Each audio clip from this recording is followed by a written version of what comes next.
Ok, bienvenidos a un episodio más de Sobrepensando. El día de hoy tengo unos invitados muy especiales, que es el equipo de producción de Un Destello Interior. ¿Cómo se encuentran? Esta es una película venezolana que está actualmente en proceso de distribución y bueno, está como contendiente para ver si puede llegar a los Oscar como mejor película de habla inglesa, ¿correcto?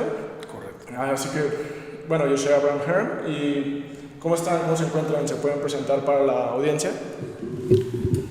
Bueno, yo soy Andrés Rodríguez, soy codirector de Un Destello Interior, guionista, camarógrafo de la película también. Jerico Montilla por aquí. Jerico Montilla, actriz. Bueno, encantada de que nos hayas invitado y un placer. Bueno, y Luis Rodríguez, director y co-guionista de la película igualmente. Excelente, no, el placer es mío, gracias por estar aquí. Y bueno, pues vamos a hablar un poquito de Un Destello Interior, esta película, pero antes me gustaría que me platicaran un poquito acerca de sus carreras en el ámbito cinematográfico. Ustedes dos pues son hermanos, ¿correcto? Y son casi gemelos, ¿no? Bueno, somos gemelos, sí.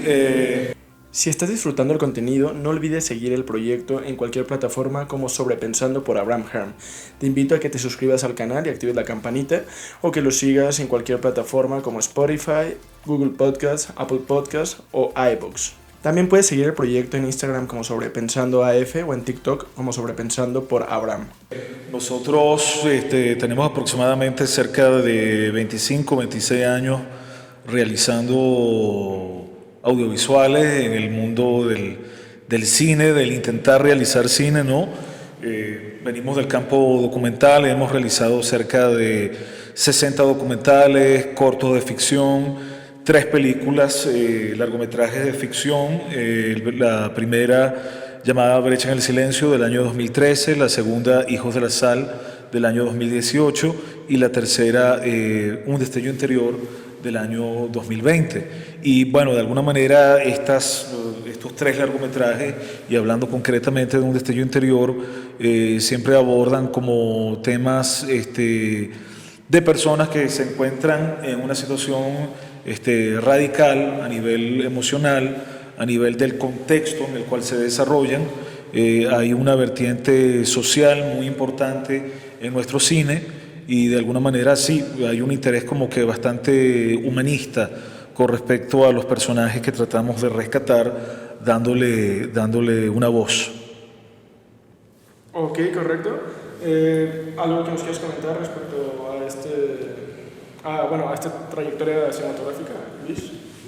Sí, bueno, algo que sería importante recalcar es que antes de hacer documentales nosotros trabajamos en el área social muchos años, unos 6, 7 años en esa área, y de alguna manera eso de alguna forma perfiló los personajes que nos eran cercanos, las realidades que nos eran cercanas. Por ejemplo, yo creo que para nosotros sería difícil hacer una película que sucediera en el marco, por ejemplo, de un medio social burgués, porque verdaderamente nosotros ese mundo no lo hemos conocido. Creo que nos hemos sentido como más cercanos a personas que son outsiders, que están como fuera de la norma, que están como en la cuerda floja, en situaciones límite, ¿no? Y creo que eso ha caracterizado un poco los personajes que hemos abordado a lo largo de nuestra película de ficción y también del cine documental que hemos realizado, ¿no?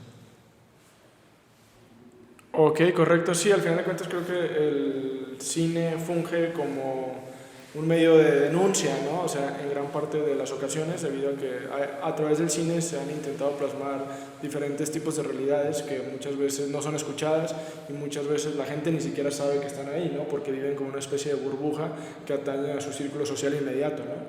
Y bueno, aquí, Jerico, perdón, platícanos un poquito acerca de tu acercamiento aquí a la parte cinematográfica también. Como actriz, sí, ¿no? Principalmente. Exacto, yo soy actriz de teatro y también estoy a cargo del Circo Nacional de Venezuela en la parte de la dirección. Y esta es mi 8ª película. pero pero es mi primer protagónico. El cine siempre ha sido como una gran pasión, como un espacio en el que soy bastante libre porque no me juzgo mucho, ¿no? A mí mi carrera en el teatro es bastante compleja porque soy muy, muy exigente y el teatro es muy difícil, digamos, para mí el exponerse tanto en las rutinas del trabajo en el teatro, y el cine siempre fue como una manera de despejar un poco, de dejarme guiar bastante, ¿no? De explorar otros mundos, de trabajar como con algo un poco más real, y más real dentro de todo lo que implica el cine, pues, ¿no? Por eso lo disfruto muchísimo. Y sobre todo porque también es un medio mucho más directo para lo que hablábamos ahorita de la crítica, de la denuncia, de plasmar una idea, ¿no? Es mucho más concreto, más directo, más preciso. Y por eso me encanta, ¿no? Entonces, cuando me proponen este personaje, por supuesto, me alegró muchísimo. Es un primer protagónico, me cambió muchísimo mi carrera. Para mí es un antes y un después de mi carrera como actriz, y por lo cual estoy muy, muy agradecida, y sobre todo con los éxitos que hemos tenido a nivel internacional, que nos coloca como en otro nivel, al menos en mi carrera, pues en otro nivel, en otro escalafón. Claro, se abren puertas, ¿no? A través de este proyecto. Sí. Y qué interesante lo que dices, ¿no? Con esto, digo, lo que decimos también de esta parte del cine como medio de denuncia, y ahora yéndonos directamente a Un destello interior, que es esta la película de la que estamos platicando, ¿no? Que es la última que hicieron. Y hablando, marchando como la parte del medio de denuncia y destello interior, ¿ustedes en algún momento pensaron que podrían como visibilizar algún tipo de situación específica a través de ella, o solamente hicieron una historia que les parecía bien y no pensaron con esa parte de retratar o mostrar o denunciar? Pues obviamente es una palabra como muy, a lo mejor muy exagerada, pero saben a lo que me refiero, ¿no? Como De decirle al mundo. reflexionar sobre una situación concreta, pues, Exacto. ¿no? Y el arte es eso, el arte siempre es reflexión. Toda obra artística, sea cine, teatro, música, lo que sea, que no reflexione sobre algo, entonces no es una obra, es simplemente una cosa ahí fatua y pueril, ¿no? Y aquí evidentemente estamos reflexionando sobre una condición, sobre sobre todo en mi personaje, es una mujer que está sumergida en una depresión enorme, y eso le enferma el cuerpo, ¿no? En una situación allí, relación con su familia, con su hija. Básicamente, al menos de mi postura, es esa la situación, pues, ¿no? Tratar de visibilizar a una mujer que se autodestruye por todo lo que tiene acarreando como una especie de karma, ¿no? Correcto, sí, totalmente. Sí, fíjate, yo no diría que verdaderamente que esta es una película de denuncia. Estoy de acuerdo en el sentido de lo que conversa Jericó, de que es una película que llama a la reflexión, porque verdaderamente nosotros no somos muy amigos de este cine que es como escapista, ¿no? Que simplemente pasar un buen rato y cuando sales de la sala saliste como entraste, ¿no? No ha sucedido nada interiormente, ¿no? Creo que un buen rato ya. Sí, entonces creo que Un destello interior es una película dura, es una película que conmueve, es una película que nosotros hemos intentado que el espectador haga el viaje con el personaje, con Silvia y con su hija Sara, es de alguna manera colocar al espectador en los zapatos de los personajes y que puedan caminar y transitar junto a ellas, ¿no? Es como realizar ese viaje emocional. Ese ejercicio de empatía también, ¿no? Sí, y es una película que todos los elementos del lenguaje cinematográfico están apuntalados a retratar a estos personajes, a seguir a estos personajes, a mostrar como el fuero interno, el mundo interior de los personajes, sus miedos, sus angustias, sus esperanzas, ¿no? De alguna manera todo lo cinematográfico está apuntalado a la vida de madre e hija, ¿no? Y de alguna manera creo que es uno de los logros de la película, que el espectador pueda establecer un nexo sensorial con lo que están viviendo madre e hija, y creo que en ese sentido es una película que cumple con el objetivo de conmover, o sea, no es una película que te va a dejar indiferente, es una película que te va a remover. Claro, hay gente que escapa de ese tipo de cine que te remueve y que simplemente quiere quedarse como en un estado de confort, y nosotros, nuestra propuesta cinematográfica y la propuesta que hemos desarrollado actualmente junto a Jericó y junto a Sol Vázquez, que interpreta a la niña de la película, es poder remover la fibra interna del espectador y que se pueda establecer un puente de comunicación experimental, vivencial, con lo que viven los personajes y cómo esa experiencia no es ajena a ninguno de nosotros, porque no se trata solamente de una película que transcurre en Caracas, en Venezuela, sino es una película que pudiera suceder en cualquier parte del mundo. Es una historia de una mujer y su hija que pudiera suceder en cualquier ámbito, en cualquier país, inclusive del llamado primer mundo, entre comillas, ¿no? Correcto, sí, o sea, es una historia universal, ¿no? O sea, es una historia que puede ser contada en cualquier parte del mundo y de hecho creo que lo que le da como este interés, ¿no? De repente al guión es como tenemos la relación que ya todos conocemos entre madre e hijos o madre e hija o madre e hijo. Sin embargo, aquí le damos podemos pensar que todas las relaciones entre madre e hijo son iguales, ¿no? Pero aquí le damos como este plus, ¿no? A través de la madre deprimida y aparte con ahí algún problema en el cerebro que es el tumor, ¿no? Más que ser un trastorno mental es como le padece de algo ahí.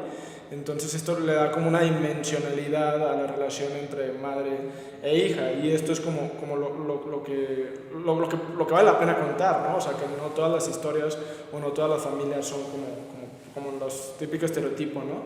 De que felices, padre y madre y hijos, ¿no? O sea, sino que también hay dimensiones y hay situaciones que a veces no están en tus manos, que suceden, ¿no? Y aquí mi pregunta es, ustedes dos como escritores, Adrián y Luis, ¿cómo se les ocurre este guión?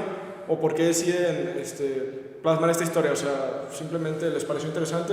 ¿O qué los lleva a retratar una historia de esta índole, ¿no? Que a mí, honestamente, me parece bastante interesante, pero es bueno saber cómo se llega del proceso creativo, de la idea, a decir, voy a hacer una historia sobre esta temática. O sea. Bueno, llegamos a la semilla de un destello interior primeramente, a partir de la experiencia con el trabajo social que veníamos manejando hace unos cuantos años.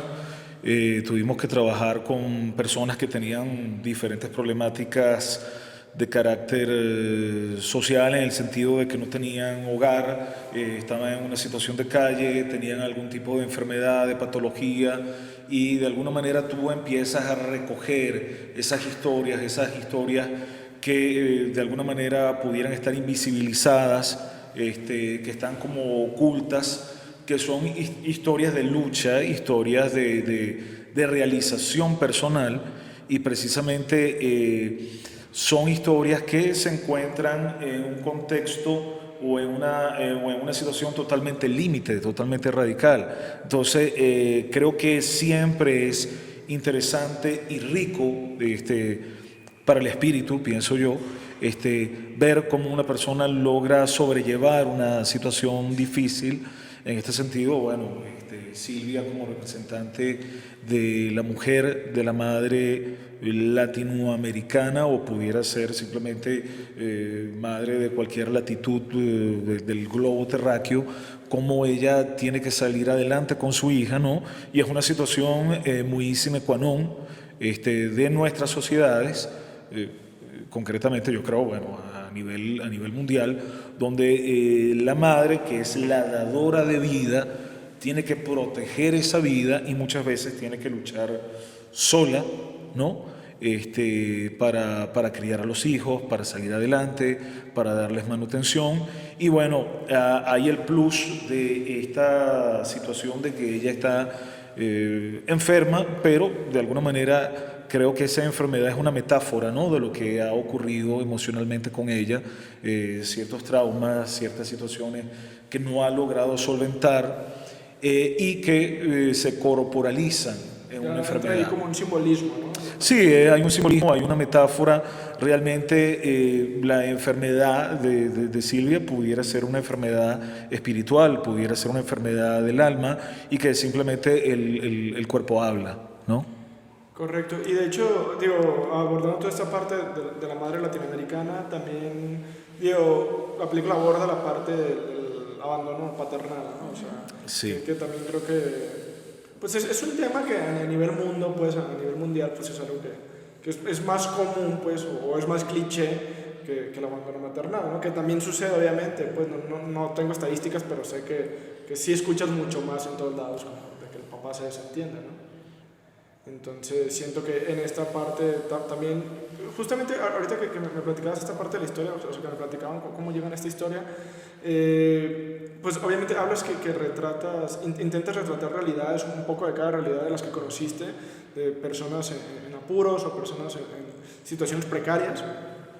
Y creo que eso es como algo súper importante a la hora de hacer cine, ¿no? O sea, saber apegarse a la verdad, ¿no? Porque usualmente las obras que más trascienden o que más impulso agarran son obras que te cuentan algo que es real, ¿no? Porque si realmente tú cuentas algo en lo que no crees o algo que es mentira, pues usualmente no tiende a trascender, ¿no? Y creo que incluso en las mismas obras de ficción, ¿no? Como Juego de Tronos, Harry Potter o cosas de ese tipo, pues obviamente nada de eso existe, pero hay un reino, hay una desigualdad. Sí, hay un conflicto. Exacto, hay dragones, hay un conflicto interior y ese conflicto interior se exterioriza. Exacto, y ya son como las metáforas, ¿no? O sea, Sí. que en Juego de Tronos, por ejemplo, hay un rey, hay desigualdades, hay pobres, hay ricos, hay ejércitos, hay injusticia, ¿no? Y a tu Islam, mira, es como en Estados Unidos, ¿no? O es como en México, o sea, incluso dentro de la ficción siempre hay una verdad, ¿no? O sea, intentan utilizar este simbolismo de la verdad. Y bueno, dejando un poquito de lado la parte que ya abordamos, que es la parte de la historia del guión, bastante interesante. ¿Cómo fue el proceso cinematográfico? O sea, ya tenían el guión y cuán complicado les llegó como llegar a Jericó o llegar a las actrices, a los actores. No sé, o sea, platícanos un poquito como de esta... ¿Cómo llegamos a ti, Jerico? Por favor, experiencia. coméntale a los espectadores. Bueno, yo estaba viviendo fuera del país y me convocó la gente de la Villa del Cine, que es la que produce la película, para... ¿La Villa del Cine? Sí, para darme el personaje y por supuesto yo inmediatamente viajé a Venezuela a cumplir con esta gran responsabilidad. Okay.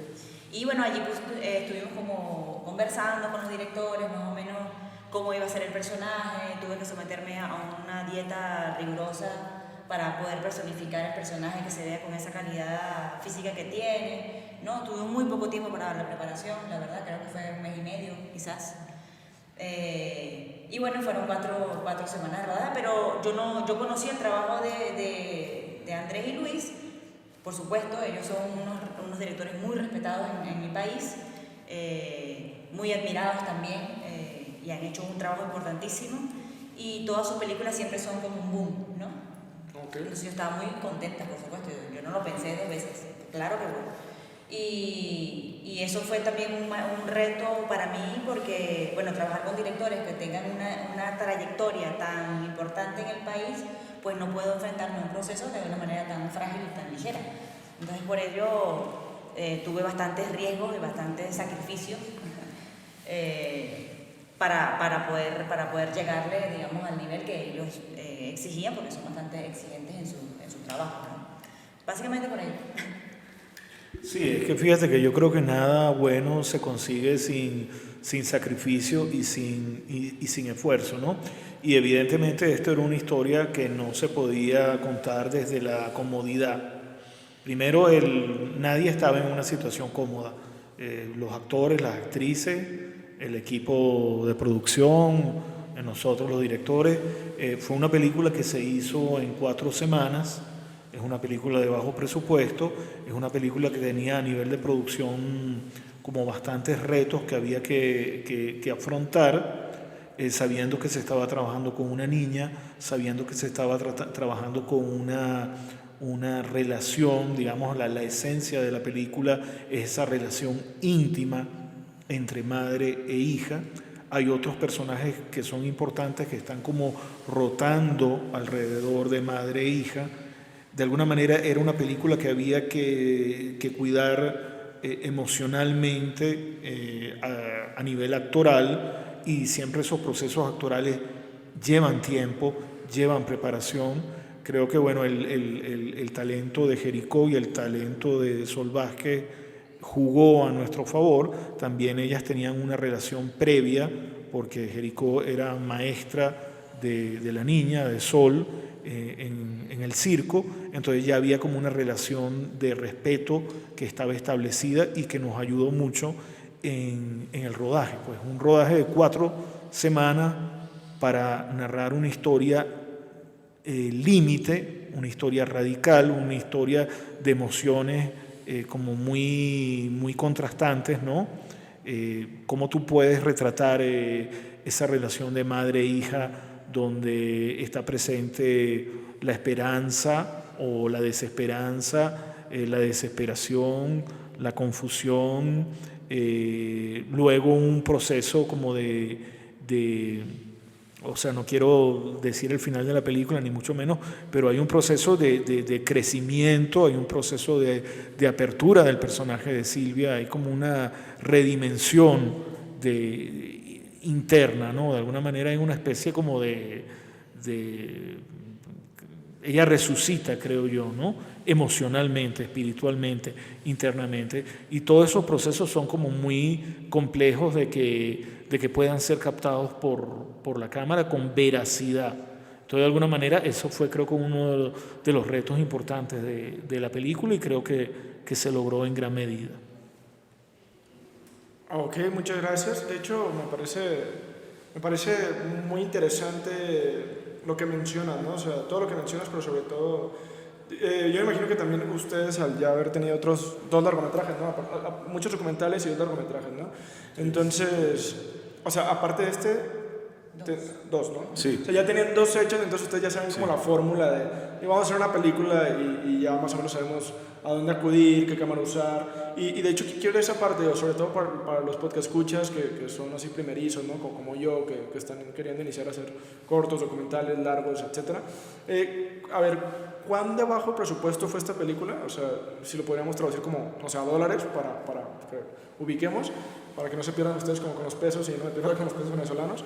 Y otra pregunta, ¿con qué cámara dan vida o cómo, no sé, o sea, qué recomiendan, ¿no? Como para la gente. Yo sé que ustedes ya son como expertos, pues ya llevan como 25 años en el medio, pero platícanos un poquito del presupuesto de esta película, cuán bajo es o si es bajo presupuesto y como qué les funciona, ¿no? A la hora de grabar, así como a grandes rasgos. Mira, concretamente, bueno, te había comentado que nosotros venimos de realizar documentales, ¿no? Y realmente cuando nosotros nos encontramos con la primera ficción que íbamos a realizar,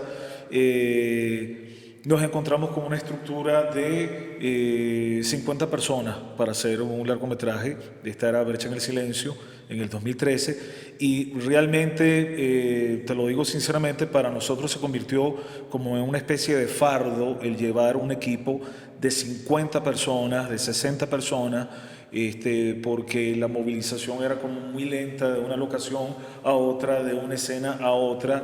Entonces de repente nosotros venimos del documental, realizar un plano cámara en mano por una avenida muy concurrida con el personaje y el director de fotografía y la estructura que mantenía la película a nivel de producción nos decían, no, mira, tú no puedes hacer eso, ¿no?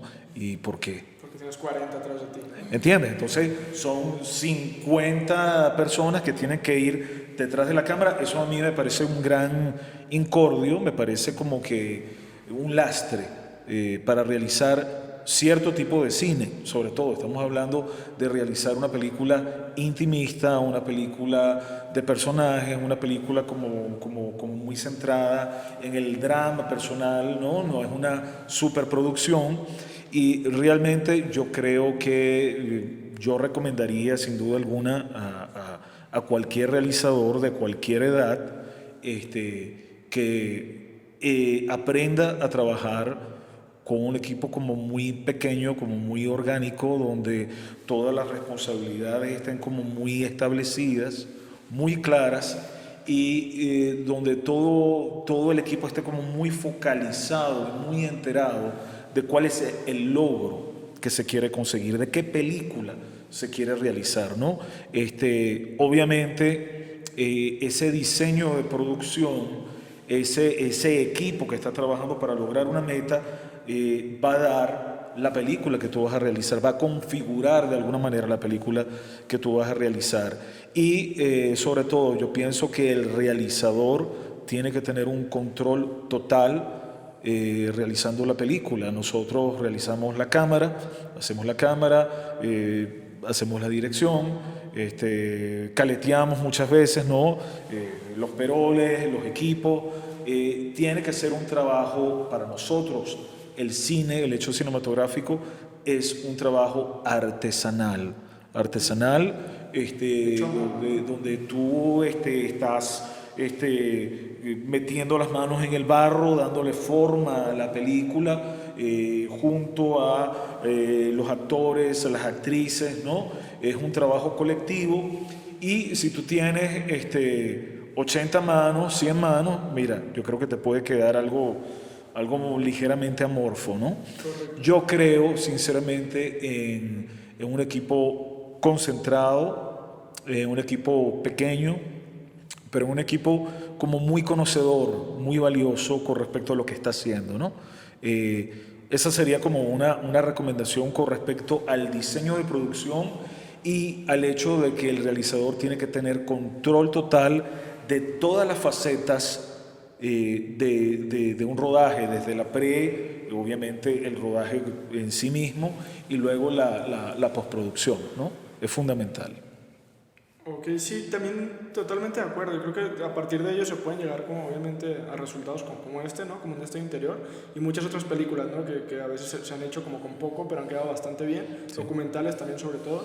Pero digo, obviamente depende, ¿no? Depende de la necesidad de la producción, ¿no? Porque claro, si vas a tener un castillo en París, ¿no? Pues obviamente necesitas más de 50, necesitas 150 personas que te estén apoyando para poder cubrir todo. Pero como dices tú, a la hora de que tú quieres retratar algo tan íntimo, en el cual los protagonistas son una mamá, una hija, digo, por poner el ejemplo, pues, no lo mencionaste específicamente, digo, pues obviamente sabes que puedes reducir las cosas, ¿no? Dices, bueno, tengo 3 actores principales y tengo, no sé, un ejemplo, ¿no? 4 locaciones, pues no necesito 50 personas atrás de mí, sí. Pero sí necesito como que tener todo súper bien preproducido y todo súper bien planeado para que esto sea un éxito, ¿no? Pero fíjate que es algo interesante, porque realizar una película de bajo presupuesto con un pequeño grupo donde tú tienes que estar muy al tanto de todas las situaciones te va a ayudar luego si tú tienes que realizar una película de gran presupuesto, porque tú vas a aprender a trabajar con lo esencial, y cuando tú tengas un gran presupuesto, cosa que a veces es bastante difícil, tú vas a saber qué sobra, qué es necesario para la película, ¿no? Entonces es como tener la concepción de lo que funciona para una película, y trabajar a contracorriente te va como que enseñando ese oficio de alfarero, de obrero cinematográfico, que posteriormente, mira, yo creo que tú vas a poder navegar en las diferentes situaciones que se presenten, si es bajo presupuesto, si es alto presupuesto, ¿no? Tiene que ver con la formación del realizador, y sobre todo con ir desarrollando una mirada particular que te diga qué necesitas y qué no necesitas para hacer una película. Sí, en ese sentido, digamos, hablando de Un destello interior, era una película autoral y una película íntima de personajes, entonces creo que el hecho de que haya sido un equipo como bastante pequeño, orgánico, ayudó. Inclusive el hecho de que hubiera sido una película que se tuvo que filmar de forma muy rápida, también creo que ayudó. Por ejemplo, esta Jericó bajó de peso considerablemente y era una situación que no podía mantener por mucho tiempo, ¿no? Entonces el hecho de que se rodara rápidamente creo que también ayudó a... Claro, porque quería comer chocolate, helado, imagínate, y no podía. Entonces 6 meses en eso, 6 semanas en eso no se puede, ¿no? No aguantaría yo. Y otra cosa es que creo que uno, en la medida que va realizando, uno se va preparando para distintos escenarios, ¿no? Muy bien, nosotros hemos hecho cine autoral, entre comillas, porque de repente el término puede ser un poquito ampuloso, pero hemos hecho cine íntimo, tanto documental como de ficción, pero nos sentimos bastante preparados para trabajar, por ejemplo, con una estructura mucho más amplia y con el cine de género, un policial, horror, o sea, nosotros no estamos Terror cerrados. psicológico. Sí, no estamos cerrados a esas posibilidades, ¿no? Aunque verdaderamente el cine íntimo es lo que más nos convoca. Pero sí creo que cuando uno está trabajando ese cine íntimo hay que romper una cantidad de estereotipos, de normas, de costumbres que el medio cinematográfico muchas veces te impone. Por ejemplo, esas fórmulas inclusive que vienen desde la misma estructuración de la historia, desde la misma escritura del guión. Hay fórmulas que te dicen esta película puede ser un éxito, o esta película se tiene que escribir de esta forma o de otra, o tiene que cumplir con una determinada estructura para que tenga una aceptación del público. O sea, nosotros no sabemos qué es lo que el público quiere. Y en una película autoral verdaderamente yo estoy esperando poder acceder, ahorita hablo como espectador, poder acceder a una dimensión distinta, a un mundo distinto. Yo quiero descubrir algo. Entonces para eso las normas, que si el viaje del héroe, que si la estructura que nos ha venido desde el cine norteamericano, ¿no? Que es supuestamente esa estructura infalible, yo creo que hay que darle un golpe, ¿no? Y creo que el cine contemporáneo está interesante, profundo y que de alguna manera va en vanguardia, rompe, digamos, con esas fórmulas que supuestamente son infalibles, ¿no? Correcto, sí, totalmente. O sea, como que darle la vuelta a la típica película de Hollywood, ¿no? Que van repitiendo pues, las mismas historias con diferentes escenarios y diferentes presupuestos a lo largo de la historia. De hecho, ahorita que decías como terror psicológico, sí hay una parte que siento como que un destino interior tiene ahí como que, sobre todo, digo, no voy a dar spoilers, pues, pero una parte ahí como cercano al final, ¿no? Que sí, pues obviamente pues sí juega con tu psique, ¿no? Digo, porque digo, tú estás viendo como que una persona en decadencia, y pues ves escenas muy fuertes, ¿no? Entonces como que, digo, yo sé que no ese es el género y la película en sí no está enfocada en eso, pero como que de repente puede llegar a rayar, ¿no? A través de lo crudo que es la historia. Y sí, o sea, grabar con bajo presupuesto está bien porque ya te entrena a hacer las cosas bien con poco para que cuando tengas mucho puedas hacer como buen uso, ¿no? Y pues de hecho, como dice, ¿no? O sea, pues antes el cine era mudo, ¿no? Y contaba historias pues impresionantes, entonces también incluso para cualquier realizador principiante o incluso experto, pues puede ser un buen experimento, ¿no? Hacer un cortito de algo mudo para que puedas entender como el proceso antes de meterle como el sonido, ¿no? Que es ese extra. Y bueno, ya nada más llegando como a la parte final, digo, esta pregunta más que como por chisme, como dicen, o sea, como para incitar a los realizadores, como ¿cuánto presupuesto usaron como para esta película? O sea como un aproximado. Pero tú estás empeñado en que te hablemos de cifras, ¿vale? Sí, porque sobre todo, mira, te voy a decir por qué. Porque siento como que también de repente mucha gente se abstiene a hacer un corto, un largometraje, porque no tiene 500,000 pesos o 1,000,000. No, bueno, te puedo decir que Un destello interior se filmó a finales del año 2017 y esa película no llegó a costar $10,000. Ok, eso es lo que... Hablando concretamente, te estoy hablando del rodaje. Obviamente luego viene toda la etapa de postproducción, la mezcla 5.1, etcétera, etcétera, que son otras palabras, pero el rodaje de esa película no costó más de $10,000.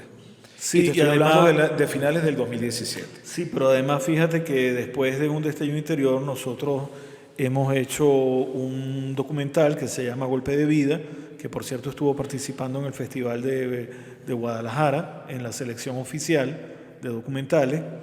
Ese corto documental dura media hora más o menos, costó cerca de $300. Absolutamente toda la realización. Todo, absolutamente todo. Evidentemente un equipo súper mínimo, 3 personas, todos grabamos, editábamos, evidentemente con equipos prestados, con colaboración. Igualmente hicimos otro cortometraje que ganó un premio en el Festival de Seattle como mejor corto extremo.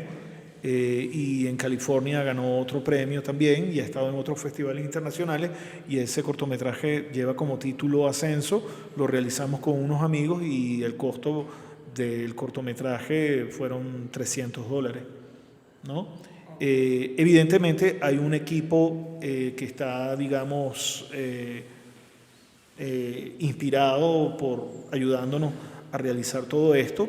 Inclusive estábamos realizando ahorita, lo estamos montando, lo estamos editando, un largometraje documental sobre un poeta y ensayista muy talentoso llamado Armando Rojas Guardia, venezolano, y hemos recibido apoyo de Jericó, de una cantidad de actores, de una cantidad de amigos del mismo poeta, y se trata de un largometraje documental. Y mira, todo ha sido absolutamente prestado y simplemente está el ansia, está la necesidad vital de seguir creando, a pesar de que a veces los escenarios que estamos transitando no son como que los más convenientes, ¿no? Pero de alguna manera esa ansia creativa te lleva, te domina, y creo que es esa cuestión, pues, no creo que un realizador joven tenga que estar esperando ningún financiamiento que caiga del cielo. Yo creo que tiene que activarse, yo creo que tiene que poner toda la carne en el asador, y tiene que a partir de las faltas, o a partir de lo que no se tiene, se debe crear un lenguaje.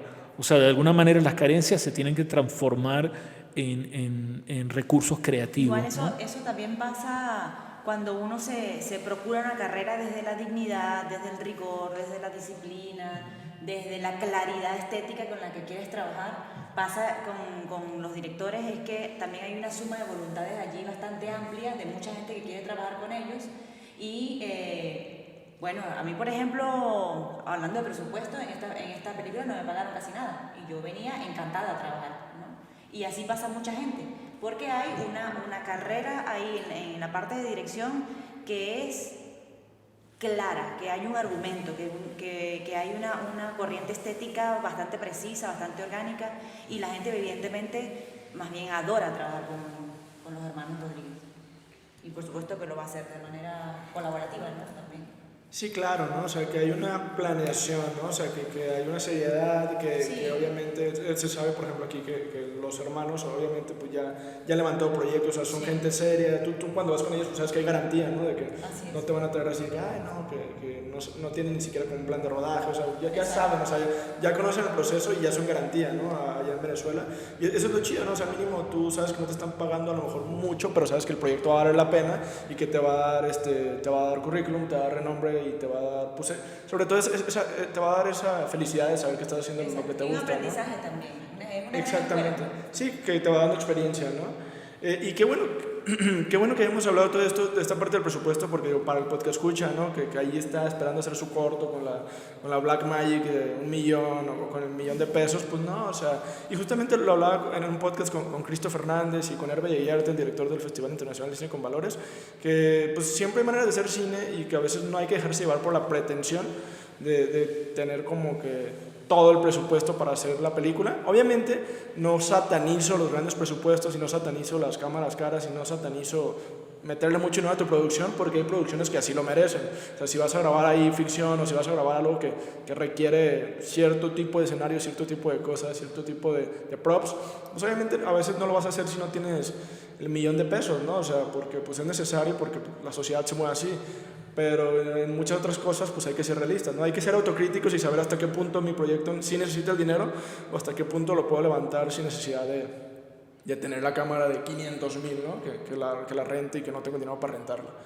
Entonces, ya con esto me quiero acercar ya al final. Creo que hemos abordado a temas muy interesantes. De hecho, me gustaría saber sus conclusiones, ¿no? Respecto a esta charla, algo que quieran mencionar para concluir la plática. Mira, por ejemplo, cuando estamos hablando de cine hecho con bajos recursos, yo pienso que tiene que ser un cine muy rico en ideas, tiene que haber pienso yo, tiene que haber una profundidad, tiene que haber una innovación narrativa, tiene que haber una propuesta estética, porque se habla de un cine de bajo presupuesto, pero no un cine pobre en ideas, ¿no?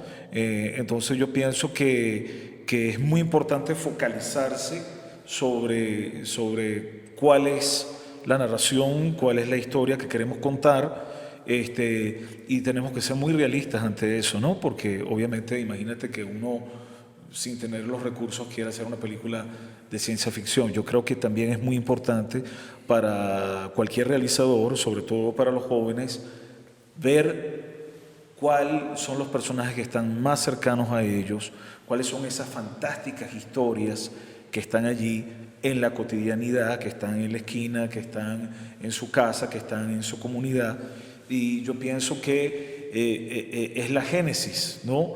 de empezar a trabajar, de realizar un trabajo cinematográfico, de ir creciendo y de hacerlo de una forma como muy lógica y de una forma muy realista, porque no hay que olvidar que el cine requiere medios, de que el cine es un negocio, sin duda alguna, pero también el cine es un arte.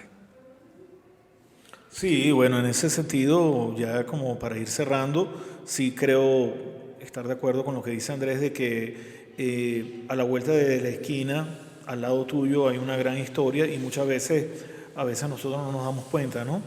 Y creo que una persona que tenga la necesidad de realizar, porque ya llega un momento que no te puedes quedar como simple espectador, sino que ya hay una necesidad creativa que tienes que de alguna manera materializar. Creo que hay que escuchar y abrir bien los ojos para ver cerca de ti qué historia hay que puedas abordar, y de una forma como muy concreta, y profundizar y ser fiel con ese personaje que vas a conseguir, porque en la medida que seas fiel con ese personaje se van a ir resolviendo una cantidad de cosas que tienen que ver con lo estético, que tienen que ver con lo narrativo, que tienen que ver con el guión, que tienen que ver inclusive con la planimetría, con la composición. Verdaderamente todos esos elementos tienen que estar como cohesionados con los personajes y con la historia que vas a narrar, ¿no? Y de alguna manera creo que son elementos que tienes que tener cercano a ti. Sobre todo estoy hablando de los jóvenes realizadores, ¿no?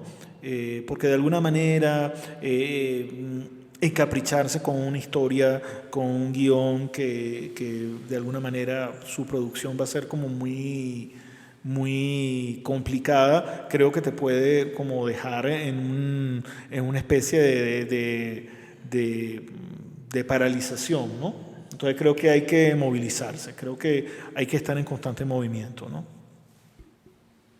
Y sobre todo para los jóvenes realizadores, confiar mucho, no trabajar solos, agruparse, juntarse. Esto es un trabajo colectivo, ¿no? Y tener como mucha claridad en a dónde quieren llegar con eso que se va a realizar. Agradecerte a ti y agradecerle a todos los que nos han recibido. Esta ciudad nos ha recibido de una manera muy bonita. Y bueno, estamos súper felices de estar acá. No, muchas gracias a ustedes por estar aquí. La verdad es que ha sido una plática bastante amena. Ha sido un poco rápido, pero la verdad es que todos estos conocimientos creo que sirven bastante. Y sí, como ya mencionó, creo que el hecho de que grabes con bajo presupuesto jamás va a evitar que la rompas en los festivales si tu producto es bueno. Jamás, creo que eso es algo que nadie nunca ha dicho. Y digo, ya depende, ¿no? Hay bajos presupuestos a bajos presupuestos, ¿no? O sea, sí, hay productos de bajo presupuesto que quedan mal por X, por Y, porque no hay planeación, lo que sea, ¿no? Y hay productos de bajo presupuesto que quedan muy bien, pero eso depende del equipo de trabajo, depende de los productores, de los realizadores. Entonces digo, tampoco vamos a generalizar, no, todo el bajo presupuesto va a quedar bien, no, pues todo depende del trabajo que se haga, ¿no? De la ejecución y sobre todo de la planeación, ¿no? Que creo que es el punto clave. Entonces, pues no quiere decir que porque tú le hayas metido 1,000 pesos a tu cortometraje no vaya a romperla si lo hiciste bien. Entonces, pues animarse a meterlos a festivales y documentar. Y bueno, esta es la conclusión que ya abordaron ustedes. Muchas gracias aquí al crew de Estudio Interior por estar aquí, a los hermanos, a Jerico. Y pues nada, ha sido un placer platicar con ustedes el día de hoy. Vamos a seguir viéndonos al rato. Entonces, pues gracias a todos los que nos escucharon también. Esto fue Sobrepensando con un destello interior, pues, con los productores y la actriz. Y hasta luego.